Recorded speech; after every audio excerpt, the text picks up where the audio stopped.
প্রশ্ন ছিল আপনি কি মেসেজ দিতে চাইছেন দুর্নীতি দিয়ে? আমি দুর্নীতি মুক্ত করবার জন্য রাজনীতিতে অংশগ্রহণ করতে চলেছি। আমরা দেখেছি গত 6 ডিসেম্বর বাবা সাহেব ডক্টর বি.আর. আম্বেদকরের মহানির্বাণ দিবসে, তার মৃত্যু দিবসে একটা বিশেষ পদসভা হয়েছিল। সেখানে মাননীয় বিধায়ক নওশাদ সিদ্দিকী ছিলেন। বিশাল পুলিশ বাহিনীর বাধা অতিক্রম করে আমরা শিয়ালদা থেকে রেড রোডে বাবা সাহেব আম্বেদকরের যে মূর্তি রয়েছে সেখানে এসে আমরা বক্তব্য রেখেছি। আমরা বার্তা দিতে চেয়েছি যে সংবিধানকে আমরা মেনে চলব। সংবিধান বিরোধী যাবতীয় সব কার্যকলাপ সেগুলো দুর্নীতির মধ্যে পড়ে। আর এই দুর্নীতি দমন করা নয়, দুর্নীতিকে নির্মূল করা প্রথম চ্যালেঞ্জ। মাত্র 15 দিন থেকে 45 দিনের মধ্যে পশ্চিমবঙ্গে একদম গ্রাসরুট থেকে টপ টু বটম দুর্নীতিকে পুরো দুর্মূল করে দেব। দুর্নীতি প্রথম চ্যালেঞ্জ দেবছি, দুর্নীতি কেউ করার সাহস পর্যন্ত পাবে না। তিনি মন্ত্রী হন আর সাধারণ কর্মচারী হন আর সাধারণ নাগরিক হন।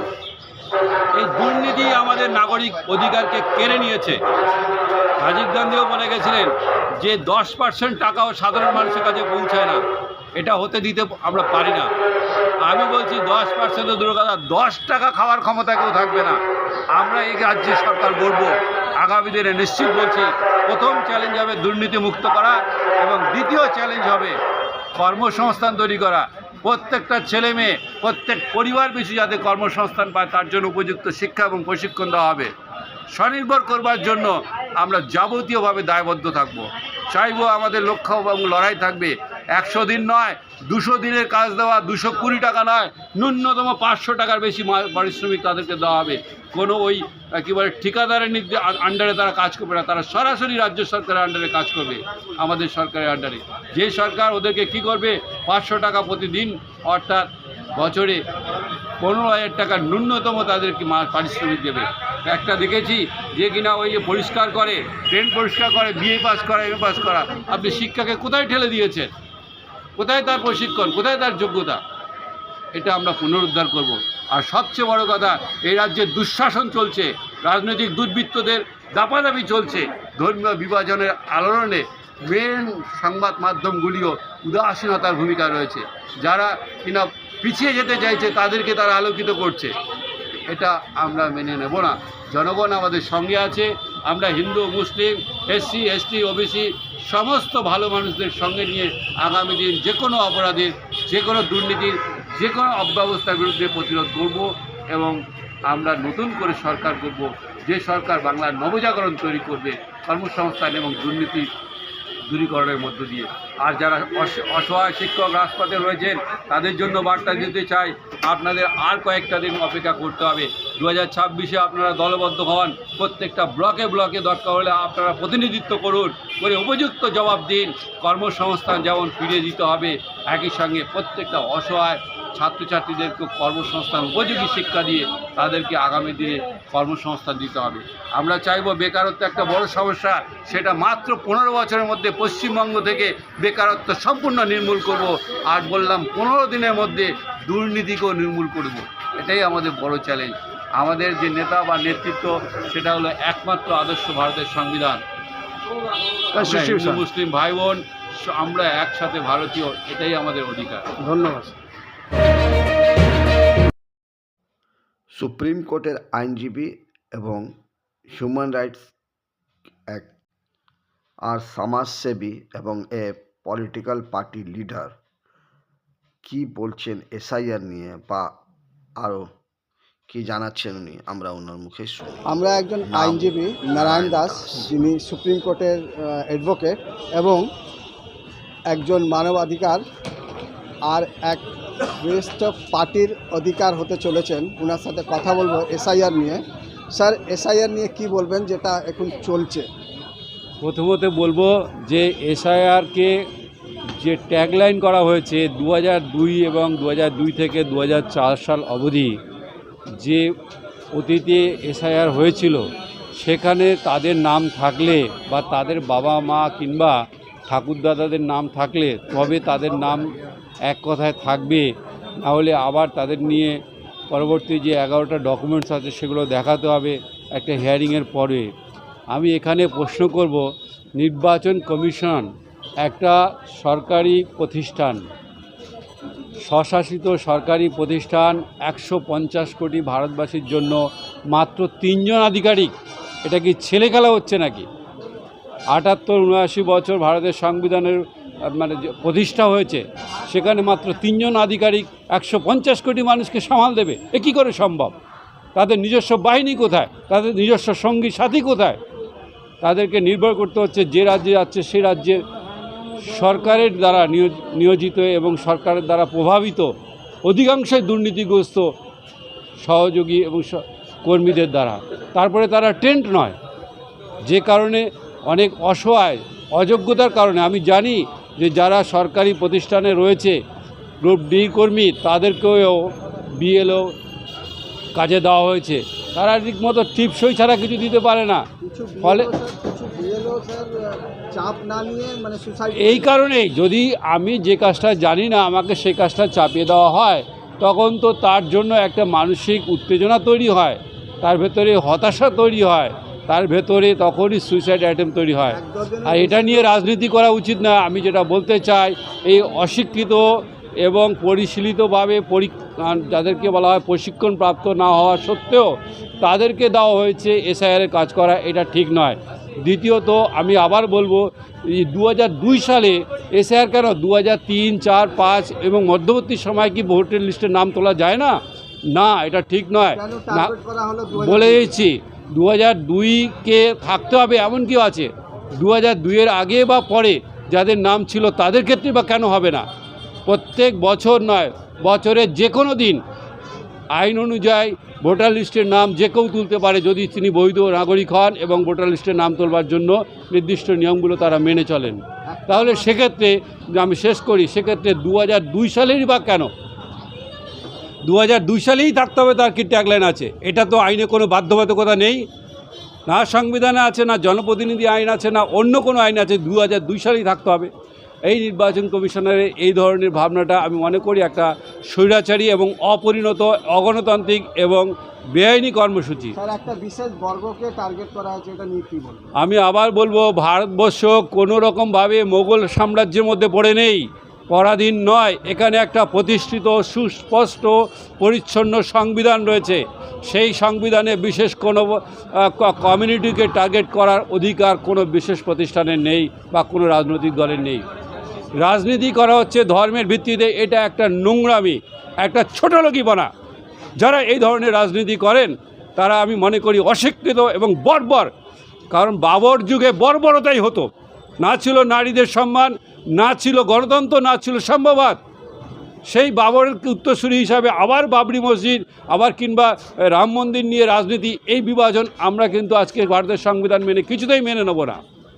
আমাদের ইমপ্লয়মেন্টের দরকার, কিন্তু ইমপ্লয়মেন্টের জায়গায় শুধু মসজিদ মন্দির করা হচ্ছে। দেখুন, মসজিদ মন্দির হোক, ধর্ম প্রত্যেকের নিজস্ব ধর্ম পালনের অধিকার ভারতের সংবিধান এবং ডক্টর বি.আর. আম্বেদকর সাহেব সেটা সুস্পষ্টভাবে লিখে দিয়ে গেছেন। সংবিধানে আর্টিকেল 25 থেকে 30-35 পর্যন্ত ভারতের সংবিধানে ধর্ম পালন করার সুস্পষ্ট নির্দেশ বা নির্দেশিকা রয়েছে। পাশাপাশি মাইনরিটিস অ্যাক্টও আছে। আমি বলতে চাই, ধর্মের জায়গায় থাকুক। ধর্মতে কেন পাবলিক ফান্ডের টাকা ব্যবহৃত হবে? একজন বিধায়ক বা একজন মন্ত্রী তিনি কিসের ভিত্তিতে? তার তো সদস্যপদ ওখানে মাননীয় স্পিকারের স্বতঃপ্রণোদিতভাবে তার সদস্যপদ খারিজ করা উচিত, সুমোটোভাবে।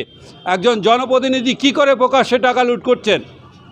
কার অনুমতি নিয়ে? ডিএম সাহেব অনুমতি দিয়েছেন, নাকি আমাদের স্পিকার সাহেব অনুমতি দিয়েছেন, নাকি সংবিধান অনুমতি দেয়?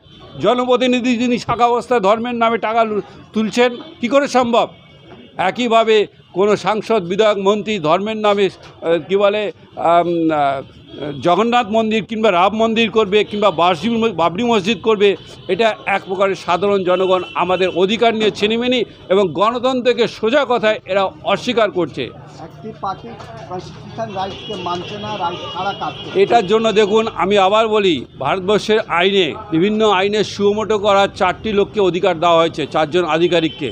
প্রথমত সেই থানার আইসিকে, যিনি নিজে সুমোটো করে, কেউ লিখিত অভিযোগ না করেও তিনি একটা অভিযোগ করে তদন্ত শুরু করতে পারেন যদি কোনো আইনের অবমাননা হয়। যদি আমি এখানে কোনো আজে বাজে কথা বলে থাকি, সংবিধান বিরোধী কথাবার্তা, তাহলে সেক্ষেত্রে তিনিও সেটা করতে পারেন এবং যে কোনো ব্যক্তির বিরুদ্ধে তিনি করতে পারেন, তাকে সেই জুডিশিয়াল পাওয়ার দেওয়া আছে। সেকেন্ড যে ক্ষমতাটা আছে যে কোনো জুডিশিয়াল অফিসার, তিনি পারেন সুমোটো করে মামলা তৈরি করতে। আমরা দেখেছি নির্ভয়া কেসের ক্ষেত্রে সুপ্রিম কোর্ট সুমোটো করে হাইকোর্টের থেকে কেসটা নিয়ে গেল, তারা নিশ্চয় তদারকি করছিলেন, কিন্তু শেষ পর্যন্ত কি হলো সুবিচার কোথায়? এটা তো মুঘল সাম্রাজ্য বা ইংরেজ রাজত্ব নেই। আমরা ভারতবর্ষে সুস্পষ্ট আইন রয়েছে, পরিকাঠামো রয়েছে এবং প্রত্যেকটা নাগরিক, শিশু থেকে পাগল থেকে বৃদ্ধ থেকে নারী থেকে পুরুষ থেকে হিন্দু থেকে মুসলিম থেকে খ্রিস্টান থেকে সবাই সমান। এখানে এক শ্রেণীর মানুষ, তারা যুগ যুগান্তর ধরে সমস্ত ক্ষমতা লুট করছে এবং উপভোগ করছে বংশ পরম্পরা। এটা ওয়াকফ প্রপার্টি। হ্যাঁ, এই প্রপার্টি নিয়ে যেটা বলার আছে, এটা হলো মুসলিম অসহায় দলিত এবং নিপীড়িত মানুষের উন্নয়নের জন্য, চিকিৎসা, স্বাস্থ্য, সুরক্ষা এবং আবাসস্থল তৈরি করবার জন্য এই প্রপার্টিগুলিকে একটা ট্রাস্ট আন্ডারে ফান্ড করা হয়। কিন্তু দেখা যাচ্ছে কি, এই রাজ্যের মন্ত্রীরা দখল করে আছে। চোর, শয়তান, বদমাশ বললে এদেরকে কম বলা হয়। এরা সংবিধানের নামে কলঙ্ক, নেতাদের নামে এক একটা দুশ্চরিত্র, লম্পট এবং চোর ডাকাত, লুট করছে যাবতীয় অধিকার এবং এরা কিনা ধর্মীয় বিভাজন তৈরি করছে। ইতিহাস এদের ক্ষমা করবে না। আমি সাধারণ নাগরিককে বলবো, হিন্দু মুসলমানের ভেদাভেদ আপনারা কেউ মেনে নেবেন না। হিন্দু মুসলমান প্রত্যেকেই সমান, প্রত্যেকের এই ভারতবাসী এবং ভারতবাসী হিসাবে তাদের প্রত্যেকের সমান অধিকার আছে যোগ্যতার ভিত্তিতে, কাজের নিরিখে। আপনি স্যার একজন আইনজীবী এবং একজন মানবাধিকারের অধিকারে আছেন। আপনি দেখছেন যা ইন্ডিয়াতে যা হচ্ছে, যা কিছু হচ্ছে, মানে ডোমেস্টিক ভায়োলেন্স নিয়ে শুরু করে অনেক কিছু হচ্ছে, তো এই রাইটগুলো কী করে আমরা পাবো? দেখুন, ডোমেস্টিক ভায়োলেন্স আলাদা জিনিস আর বর্ণবৈষম্য আলাদা জিনিস। ডোমেস্টিক ভায়োলেন্স মেয়েরা সাধারণত, তার জন্য যথেষ্ট আইন আছে। হ্যাঁ, ডোমেস্টিক ভায়োলেন্সের শিকার যদি কোনো বৃদ্ধ হন, তিনিও তার সুরক্ষা পেতে পারেন। আমাদের নতুন বিএনএস এবং পূর্বতন আইপিসিতে অনুযায়ী আপনার কি বলে, এই ডোমেস্টিক ভায়োলেন্সের রেমেডি রয়েছে। এমনকি ম্যারেজ অ্যাক্টেও তার রেমেডি রয়েছে সেকশন 24-এ। তো সেকশন 125 আইপিসিতে তারা ডোমেস্টিক ভায়োলেন্স হলে শুধুমাত্র, এক্ষেত্রেও বৈষম্য দেখুন, ছেলেদের এগেনস্টে ডোমেস্টিক ভায়োলেন্স হচ্ছে, আজও তাদের বিরুদ্ধে একটা আইন নেই। আমাদের নেতারা কি দেখতে পান না? তাদের কি চোখ অন্ধ হয়ে গেছে? সমস্ত সাংসদ, মন্ত্রী, বিধায়ক, তারা কি অন্ধ? এটা তো একটা চরম বৈষম্য। ডোমেস্টিক ভায়োলেন্সের ক্ষেত্রেও আজকে বহু পুরুষ, বিবাহিত পুরুষ অত্যাচারের শিকার, সুইসাইড করছে। এটা নিয়ে কেন মন্ত্রীরা কথা বলেন না? কেন এটা নিয়ে সমান আইন থাকছে না? ডোমেস্টিক ভায়োলেন্সে অনেক পুরুষ বন্ধুদের উপর যে অত্যাচার হয়, এটা কি সংবিধানের বাইরে যেতে পারে? ডোমেস্টিক ভায়োলেন্সে শুধু মেয়েদেরকে প্রতিষ্ঠিত বা সুরক্ষিত করবার আইন আছে, তবু দেখা যায় মেয়েরাও কিন্তু সুরক্ষিত নয়। আমি মেয়েদের সুরক্ষার বিরুদ্ধে নই, তাদের সুরক্ষা নিশ্চিত হোক, এটা আমি 100% চাই। পাশাপাশি একটি পুরুষ বন্ধু, তিনি বিবাহিত হওয়ার দোষে দুষ্ট হয়ে যাবেন, তাকে সুরক্ষা দেওয়া হবে না। এ কী ধরনের আইন? এটা সরাসরি বলছি সংবিধান বিরোধী, বেআইনি। আর আপনি যেটা বলছিলেন বর্ণবৈষম্য, SC ST OBC তারাই মিলে ধরে নেওয়া যায় 70 থেকে 80% মানুষ তারা। OBC SC ST মিলে নিলে মোটামুটি 95% মানুষ তারাই অশিক্ষিত অধিকাংশই। তারাই দেখা যায় আদালতের দরজায় ঘুরে বেড়ায় একটা বিচার পেতে। তাদের 30 বছর 40 বছর আমি দেখেছি কোর্টে টাঙানো রয়েছে, সুপ্রিম কোর্টের নির্দেশ আছে 60 বছর আগে, 70 বছর আগের মামলা এখনও পেন্ডিং। হচ্ছেটা কি? আপনারা ইচ্ছাকৃতভাবে মামলা যাতে তাড়াতাড়ি দ্রুত সুবিচার না পায়, সাধারণ নাগরিক যাতে আরও বেশি জর্জরিত হয়, অপরাধী যাতে দ্রুত সাজা না পায়, তার জন্য এই দীর্ঘ পদ্ধতি করে রেখেছেন। বহু 1 লক্ষ মানুষ প্রতি একজন বিচারক। কেন বিচারক থাকবে না? কেন শূন্যপদ এত? গভর্নমেন্ট কী করছে? গভর্নমেন্ট করছে না ইচ্ছাকৃত, কারণ তারা অপরাধীকে লালিত পালিত করছে। আজকের দিনে দাঁড়িয়ে আপনি মোগল সাম্রাজ্য প্রতিষ্ঠিত হতে কথা কেন ভাবা হচ্ছে? কেন বাবর, আকবর, জাহাঙ্গীর, শাহজাহান এদের দৌরাত্ম্য আমরা দেখতে যাব? আমরা কি সেই মৃত বাবর, আকবর, জাহাঙ্গীরকে ব্লকে দেখতে পাচ্ছি? কি হচ্ছে তাদের বিরুদ্ধে? সংবাদপত্র যদি না রুখে দাঁড়ায় তাহলে আমরা দেখতেও পাচ্ছি না, জানতেও পাচ্ছি না। স্যার কথা হচ্ছে যে নিউ জেনারেশন ভবিষ্যৎ কোথায়? হ্যাঁ, এটা খুব দামি কথা বলেছেন। ব্যক্তিগতভাবে আমি 158খানা স্কুল, কলেজ, ইউনিভার্সিটিতে হাজারের উপরে আমি লেকচার দিয়েছি এবং ব্যক্তিগতভাবে আমি দেখেছি। কারণ আমি বিবেকানন্দের আদর্শে বিশ্বাস করি, যদি মানুষেরকে তোমার কিছু করতে হয় দরজায় দরজায় যেতে হবে, মানুষের কাছে যেতে হবে, ইগো আর ভেদাভেদ ভুলে যেতে হবে। আমি গিয়ে দেখেছি স্কুলগুলিতে পরিচ্ছন্নতা নেই। পরিষ্কার পরিচ্ছন্নতা একটা চরিত্র গঠন করার জন্য প্রথম দরকার, সেটা নেই। কোনো স্কুলে বেঞ্চ টেবিল নেই, কোনো স্কুলে শিক্ষক তো দূরের কথা, ছাত্রছাত্রী নেই। একটা দুটো নয়, হাজার হাজার স্কুল। এটা আজকের দিনে দাঁড়িয়ে দেখা যাচ্ছে, যেটা কিনা স্বাধীনতার এই 78-79 বছরে দাঁড়িয়ে সব থেকে কলঙ্কজনক এবং সর্বনাশজনক একটা অধ্যায়। শিক্ষা নেই, বেকারত্ব তৈরি হচ্ছে, প্রকৃত শিক্ষা নেই, শিক্ষা বাজারীকরণ হয়ে গেছে। শিক্ষিত ডাক্তার মাস্টারমশাইদের ছাত্র বা ছেলেমেয়েরাই তাদের স্কুলে পড়ে না, যেটুকু বা পড়ানো হয় সেখানে কি একটা বাজে সিলেবাস। কেন নন্দীগ্রামের আন্দোলন তাদেরকে পড়তে হবে? কেন বাবর আজম, শাহজাহান, মুঘল সাম্রাজ্যের আন্দোলন তাদেরকে পড়তে হবে? কেন নেই সেখানে বলতে পারেন সংবিধান? কেন নেই সেখানে বাবা সাহেব আম্বেদকরের মতো মানুষদের আদর্শ? কেন নেই সেখানে বড় করে ফলা করে ভারতবর্ষের ভালো দিকগুলো, বৈষম্য এবং সাম্যবাদ, বৈষম্য দূর করার মধ্য দিয়ে সাম্যবাদ এবং গরিব ছেলে মেয়েদেরকে প্রতিষ্ঠিত করার সুযোগ? স্যার আমাদের ওয়েস্ট বেঙ্গলে হেলথ নিয়ে কী বলতে চান? আমি শিক্ষা নিয়ে আরেকটা কথা বলি, শিক্ষা ব্যবস্থার নতুন আইন হয়েছে, সেটা খুবই ভালো, কিন্তু আইন হলে কী হবে? তার তদারকি নেই, তার উপকরণ নেই। শিক্ষা ব্যবস্থা দাঁড়িয়ে শিক্ষামন্ত্রী বলছেন, কেন্দ্রীয় শিক্ষামন্ত্রী 4000 কোটি টাকা মিড ডে মিল, তাদের সামান্য খাবারটা চুরি করে নিচ্ছেন কারা? শিক্ষক সমিতির একাংশ নয়, অধিকাংশই মিলে। আজকে প্রকৃত শিক্ষা নেই স্কুলগুলিতে, শিক্ষার মান একেবারেই ন্যূনতম। কলেজগুলোতে পর্যন্ত স্টুডেন্ট নেই। আপনারা খেয়াল করে দেখুন, ম্যাথামেটিক্স, কেমিস্ট্রি মতো সায়েন্সে 1 2 5 10 ম্যাক্সিমাম শিক্ষার্থী। কারণ তারা জেনে গেছে যে এমএসসি করে ওই বাংলাতে কোনো চাকরি নেই, কারণ এমএসসি করার মধ্যে দিয়ে যে মুখস্থ বিদ্যা সেটা কাজে লাগে না। একটা কেরানির কাজ করতে গেলেও এমএসসি কোনো কাজে লাগে না। তাহলে দিনের পর দিন, বছরের পর বছর আপনার কেউ এমপ্লয়মেন্ট নেই এবং এমপ্লয়মেন্ট উপযোগী প্রশিক্ষণ বা শিক্ষা ব্যবস্থা নেই। একদিকেও যোগ্য শিক্ষক নেই। যে কজন যোগ্য শিক্ষক বা ছিলেন তাদেরকে রাজপথে বসিয়ে দেওয়া হয়েছে। কি হচ্ছে এটা? চিকিৎসা নিয়ে বলছিলেন, চিকিৎসা ব্যবস্থা যে দৈন্যতা দেখতে পাচ্ছি, সত্যি কথা বলি, বড় লোক ছাড়া গরিব মানুষ চিকিৎসা পাবে না। বেশি দূর না, পিজি হসপিটালে যান, গিয়ে দেখুন 3 দিন আগে মালদা, মুর্শিদাবাদ থেকে দলিত এবং SC ST OBC ভাই বোনেরা এসে বসে আছেন। একটাও দেখাতে পারবেন না কোনো অবস্থাপূর্ণ মানুষ এসে ওখানে ফুটপাতে বসে আছে। এটা কোনো চিকিৎসা ব্যবস্থা? কেন থাকবে না প্রত্যেকটা ব্লকের স্বাস্থ্যকেন্দ্রগুলো উন্নত মানের?